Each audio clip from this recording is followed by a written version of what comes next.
Today we're looking at a gameplay between Arnold Schwarzenegger and a 12-year-old boy. This game is extremely exhilarating and it gets extremely tense at the end. Let's just get into it. So Arnold Schwarzenegger has the white pieces today and his opponent has the black pieces. I believe this game was played in Melbourne, Australia.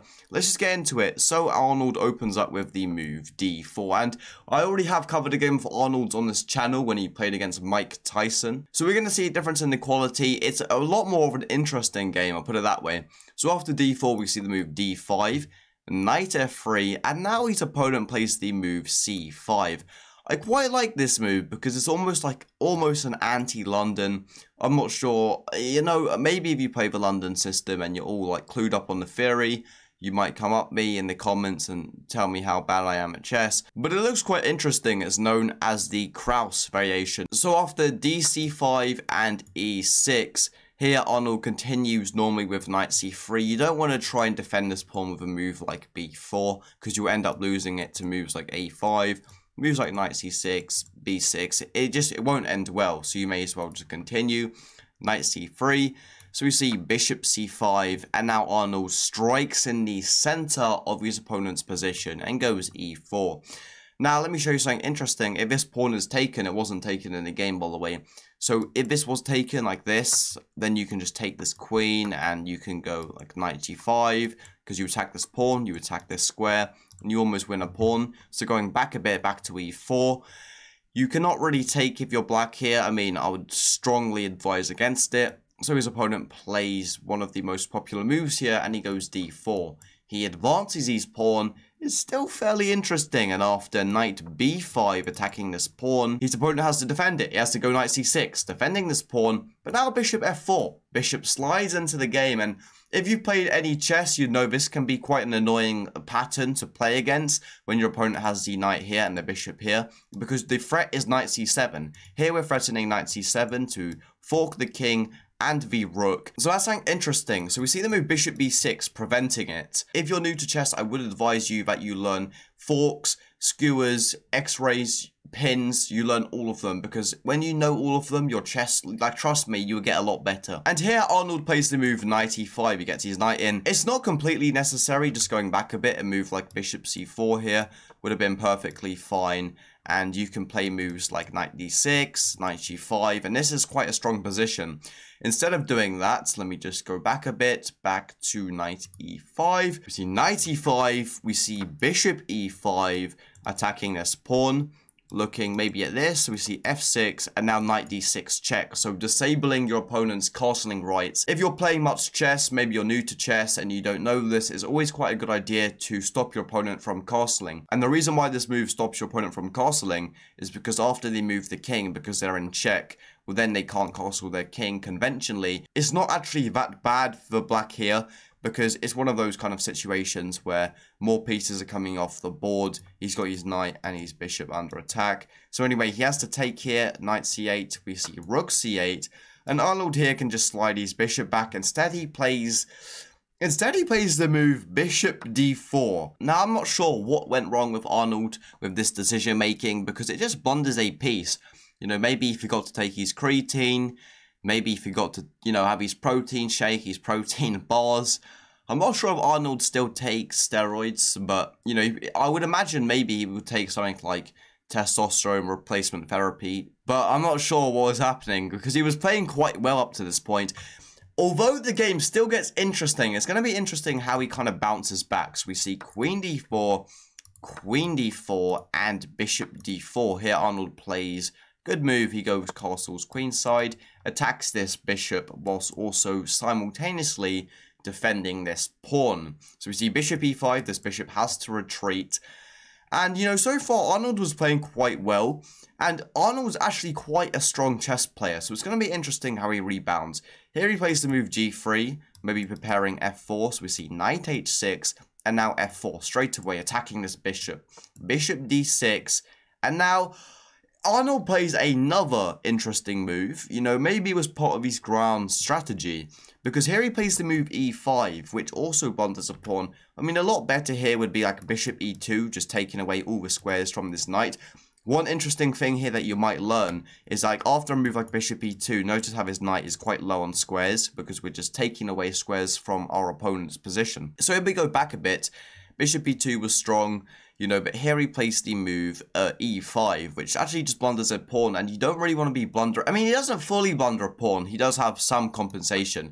After takes, he does have something up his sleeve because he can always go bishop h3, and he does go bishop h3, and now he's got a weakness to attack. So creating weaknesses in chess can be a strategy that you can try to implement. It's something that the top dogs do. Magnus Carlsen, Kramnik, Peter Lecko, myself, you know, all of us, we like to create weaknesses.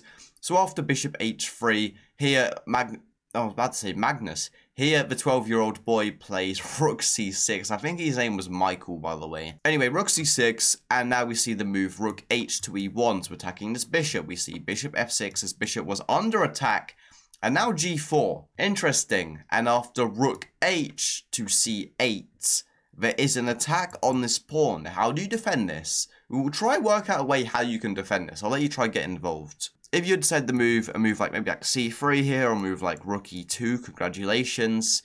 You know, that will probably put you in the game a bit longer. Maybe you can double up. Instead, Arnold played another dubious move. So instead of doing any of that, he played the move rook d2. Now I hope, you know, you watching this channel, I hope none of you would have said this.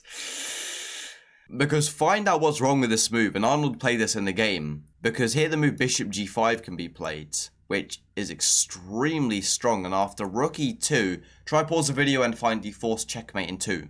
So let you try pause the video. The move here is rook c2, and that does not blunder a rook because this is pinned, so you have to go like either here or here. It doesn't matter because rook c1 still checkmate. Instead of doing any of that, his opponent plays the move bishop d2. We see rook c2 and now e5. So this e5 move allows Arnold to maybe get back in the game because here he goes g5. So he's attacking this and he's attacking this. His opponent goes rook c7. We see takes and takes. Now, judging from his opponent's play, his rating is maybe around, you know, probably fairly elementary-ish, maybe like fairly amateurish. So Arnold still actually can swindle this game. Here he goes c3. He wants to move his rook. He's also got some pressure here. So we see the move king f6. And now we see checking that king. And there actually is some interesting ways Arnold can swindle this game. I'm going to be showing you them. King g7 is played, and now rook f5 attacking this pawn. We see rook e7, and now bishop g4. This bishop slides in. So we see e4, but now rook f2. We see e3, and now rook e2. So he's got to get this pawn back. He's down 3 pieces of material. But notice something here. He does have these 3 pawns. And if he can trade one off, he can create one passed pawn. And one pawn can equal a queen. So in one man's eyes, a pawn is just a pawn. But in the believer's eyes, it can equal a queen. You know, that's, you know, it's all about perspective. Here we see the move. By the way, that sounded like really, you know, star signs-y, you know, weird. But, you know, without sounding like a weirdo, without mentioning star signs, like, you know, I'm genuinely just trying to show you something interesting. These could equal a queen. It's something you got to think about. It's something that you've got in your arsenal. So we see rook g6 now. We see h3 stopping it. So now the move rook f6. It's going to get interesting. King c2 is played. I've got some dust in my eye. So after king c2, we see the move rook f2. King d3 now. Getting that king into the game. Rook e2. Take. And now rook e4. This rook slides in. Doing some slicing. So just preventing this king from entering this rank.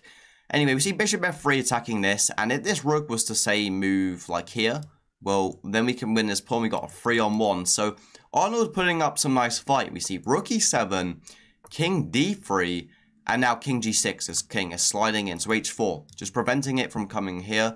Interesting stuff. We see king f5, this king sliding in. So c4. This pawn is up. And by the way, if you're wondering how I do like these blue marks, you're probably used to red ones. You might as well switch it up. You just got to press Alt and then hold it, you know, if you're interested. I would have been interested if I saw it. So we see king f4 now. And now we see bishop h5. So Arnold trying to create kind of like a triangle of the triangle of China. It doesn't really work though. After king g3, we see king e2. King h4, we see bishop f3 now attacking this pawn. king g3, and now bishop h5. So this bishop sliding back, and his opponent keeps repeating moves. So we see bishop f3 again, and now h5 now. So his opponent does not want to keep on making the same moves. Arnold pushes his pawn up the board one more time. We see g5, now c6, trying to slice in, but you can't, like, you have to use these pawns. Like here, you could maybe play a move like b4. Try get these pawns up the board, like maybe you know, your opponent isn't going to play the best moves. Like here, you've got to try something. Maybe try wait for your opponent to maybe get this rook off, and then we pick up those two. We've got 3 passed pawns. Like, you know, you've got to have hope here. That's like that's a way you can think about swindling the position. I remember when I first started playing chess, I got the chess.com diamond membership, and I was watching a video on how to swindle your opponent. You just want to make it difficult. By the way, if you are interested in doing some coaching, there's a link in the description, and you'll get all my knowledge from like the diamond memberships and all of that stuff. So anyway, going back a bit, if we go back to the move c6, you don't really want to do this. Like, you have better chances here. We see bc6, bishop c6, and now h4. This pawn comes sliding down the board. Bishop g2, we see king g4, bishop f3, check, but now king g3. Bishop d5, the bishop slides back, h3, bishop h1, Arnold is trying to hang on.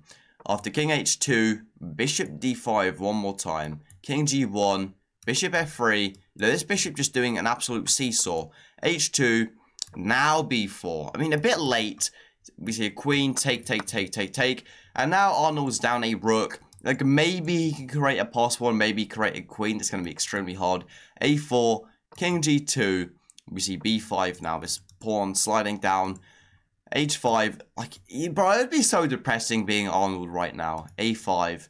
h4, and finally b6, but after take, and after h3, after b7, you know, after he loses that pawn, he's only got stalemating opportunities, but the game ends extremely soon. After king e3 and h2, here in this position, Arnold Schwarzenegger, the ex-Mr. Olympia, and ex-Mayor of California, I believe, resign. So it's an interesting game. If you enjoyed this video and want to see more like these, like and subscribe. You might enjoy this one. If you're interested in doing some coaching with me, there's a link in the description. Thank you for your time and attention. Have a good day.